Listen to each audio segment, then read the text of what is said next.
Peygamberimizin o'sha Usmon roziyallohu anhudan oldingi kuyovlari, ya'ni Ruqayya va Ummu Kulsumning kuyovlarini nomi aytiladi.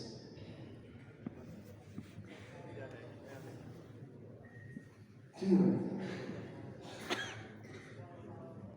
Ya Usmon ibn Affonni aytdik. Usmon ibn Affondan oldin Peygamberimizni qizlariga uylangan.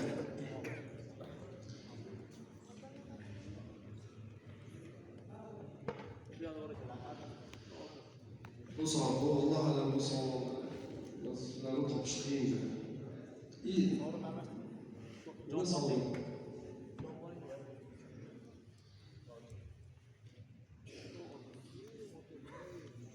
Cevap var mı? Ali? Kim? Doğru mu? Kutudan var Huteybe. Kutudan var Huteybe. Telefondan ifadelenmiş şekilde belki inşallah görür.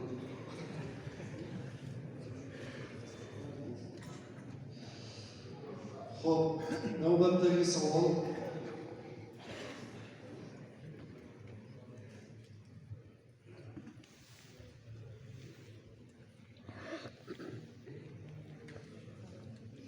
Badr jangi avjiga chiqqan vaqtida Muoz va Muavviz degan yosh sahobalar bir sahobiyadan amaki Abu Jahlni ko'rsata olasizmi deb so'rashdi. Nega qidirayotganini sababi so'ralganda aka ham uka ham bir xil javob beradi. Savolga tutilgan sahoba aytadi: qarasam Abu Jahl otning ustida, yonida odamlari, maydonning o'rtasida qizil sallada turibdi. Qo'lim bilan ishora qilib, ana siz qidirayotgan qizil sallali kishi dedi. O'sha Abu Jahlni ko'rsatgan sahobiy kim?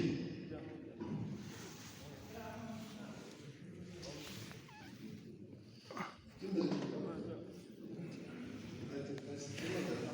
Aşağıda Abdurrahman ibn Avf'ni biz aytdik, tartib kimni ko'rsatsak, o'sha javob bersa, shunda nima bo'ladi? Javob bera olmaydi. Chunki ko'rsatgan haqida birinchi bo'ladi. Siz Abu Abdurrahman ibn Avf'ni sizga tashlab olib birinchi bo'ladi. Shu tartib aytgan qoidaga ko'ra shu kishiga beramiz. Nima ekan? 3 minlik nima ekan? Hikmatulloh kiyib yurganida 3 minga aytgan kiyim olsangiz bo'ladi. Endi-chi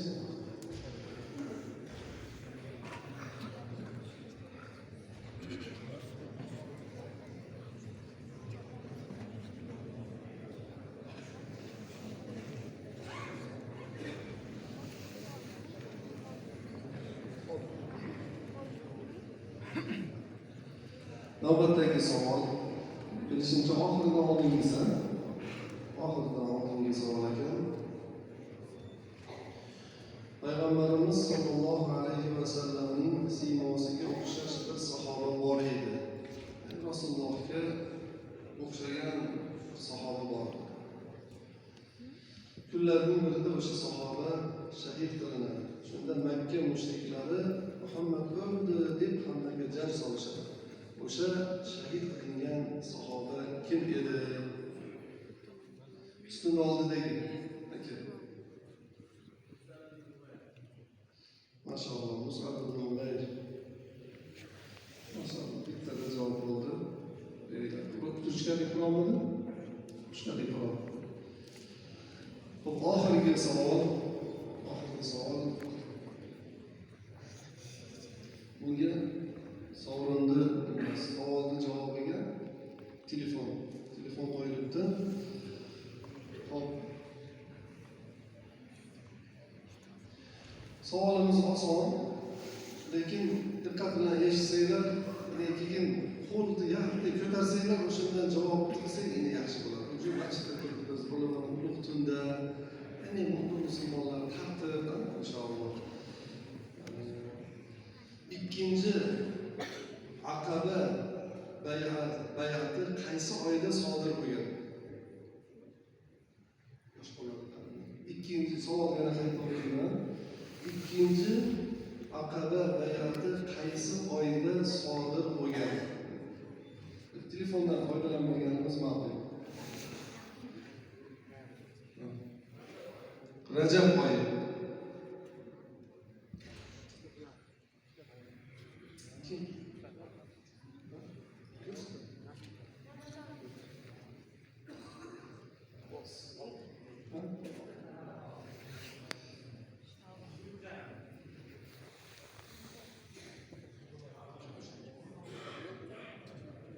Qaysi oyda?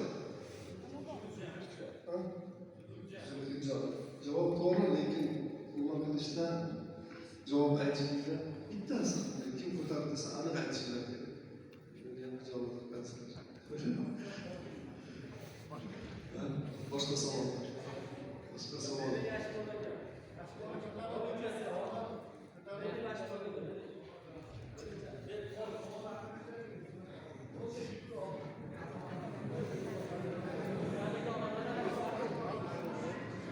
Bo'lmasa agar boshqa teng ko'targanlar shu ukamizga rozi bo'lyapti, agar xo'p desanglar shu ukamizga beramiz.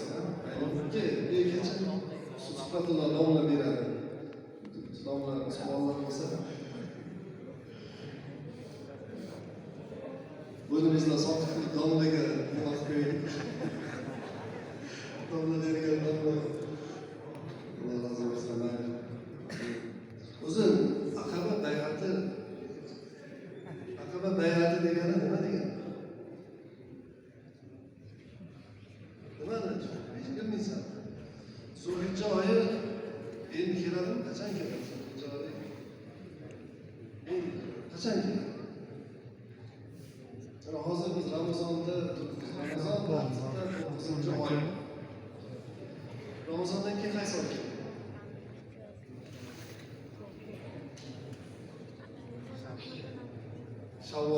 Shavvolda ro'zasini tutamiz, Og'ir keyin, to'g'rimi? Shavvol keladi. Keyin Zulqa'da, keyin Zulhijja keladi. Keyin shu bilan yil tugaydi. 1446-yil tugaydi. Keyin Muharram oyi bilan 1447-yil boshlanadi. Men savol so'rashdan maqsad bir nima emas, faqatgina shu ma'lumot berishim kerak. To'g'ri tushunasizmi? Alloh rozi bo'lsin hammalardan. İnşallah tugamadimi? Xo'p, bo'lmasa biz tahajjud vaqtiga ham oz qolayotgan qori ukalarimiz kelishdi, Xudo xolasa. Men endi tahajjuddan avval bir ukamiz she'r tayyorlab kelgan, Xudo xolasa. Mana shu kechagi munosib Abdulloh ukamizdan bir she'r eshitsin.